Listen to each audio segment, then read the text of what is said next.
Bharatiya Janata party Andhra Pradesh committee గెలిచిన తర్వాతన అంటే భారతీయ జనతా పార్టీ నేతృత్వంలోని కూటమి అనడానికి లేదు. ఆంధ్రప్రదేశ్లో తెలుగుదేశం నేతృత్వంలోని కూటమిలో భారతీయ జనతా పార్టీ భాగస్వామి, దేశవ్యాప్తంగా ఎన్డీఏలో తెలుగుదేశం పార్టీ భాగస్వామి.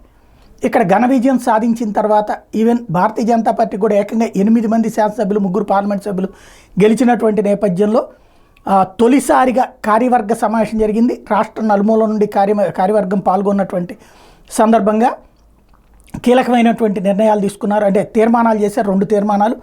ఒకటి, నరేంద్ర మోడీ గారిని అభినందిస్తూ ఏదైతే దేశవ్యాప్తంగా 25 కోట్ల మంది ప్రజలు పేదరికం నుండి బయటకు వచ్చి సంతోషంగా జీవించడానికి కారణం కావడం, రైతులకి పీఎం కిసాన్ లాంటిది ఇవ్వటం, అట్లాగే ఎరువుల సహాయం, పూర్తిగా పెండింగ్ ప్రాజెక్టులు ఇట్లాంటి వాటి గురించి చేయడం వల్లనే 50 కోట్ల మందికి ఆయుష్మాన్ భారత్ లాంటివి ఇవ్వడం వల్లనే విజయం సాధించాం అంటూ ఒక తీర్మానం. అట్లాగే రెండవది, రాష్ట్రంలో అద్భుత విజయం ఇచ్చిన ప్రజలకు ధన్యవాదాలు చెబుతూ అరాచకమైనటువంటి పాలన నుంచి ప్రజలు తమకి రక్షణ కోరుకున్నారు, అది పవన్ కళ్యాణ్ నేతృత్వంలో సమన్వయం సాధ్యం కావడంతో ఇదంతా సాధ్యమైందన్నటువంటి తీర్మానం చేసుకొచ్చారు. మరొక వైపున ఇదే సందర్భంగా పురంధేశ్వరి కీలకమైనటువంటి వ్యాఖ్యలు చేశారు.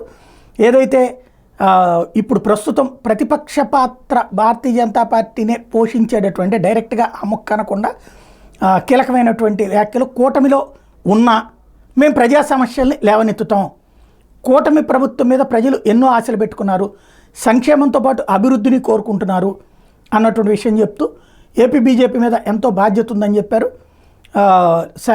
ఈవీఎంల మీద ఆరోపణలు చేయడం సరికాదన్నట్టు వ్యాఖ్యలు చేశారు.